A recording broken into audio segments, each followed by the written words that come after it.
Now guys, pag-usapan lang natin ang breaking news. Ayon kasi sa balita, viral, bag ni Kyla Estrada, bit-bit ni Daniel Padilla at spotted sa Japan. At hindi lang nangyari sa Japan yan. Lalong-lalo na kasi maraming beses nang nasilayan si Daniel Padilla bit-bit umano ang nasabing bag ni Kyla Estrada.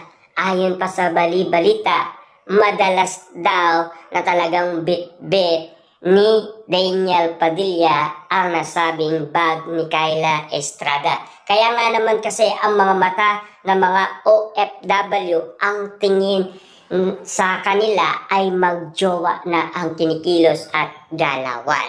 Kaya nga naman kasi ang mga Dilulu fans sa bawat kwentong nalalaman nila, lalo silang nagiging Dilulu fans dahil ang tingin nila talagang legit nang magjowa sina Daniel Padilla at Kyla Estrada nang dahil sa mga nababalitaan. Dahil alam niyo naman siguro, kalat na sa social media ang bali-balitang magjowa ang kilos ni Daniel Padilla at Kyla Estrada. Spotted nga naman kasing kinikilig na ang karamihan. At lalong-lalo na kasi sa ginagawa umano ni Daniel Padilla kay Kyla Estrada, masasabi daw nila na yan ay resibo na at masasabi nilang jowa talaga ni Daniel Padilla si Kyla Estrada. E papaano nga naman kasi?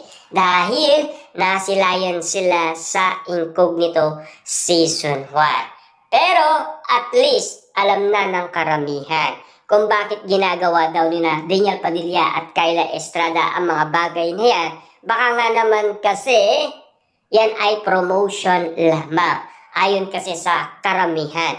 Na sana iintindihin muna natin ang sitwasyon na sinasabi ng ibang netizens sa ibang netizens. Magkaiba kasi ang promotion sa totoong magjowa. Ganyan din naman kasi ang nangyari kina Alden Richard at Catherine Bernardo. Na alam niyo naman siguro, ang iba ay taliwas sa iniisip ng iba.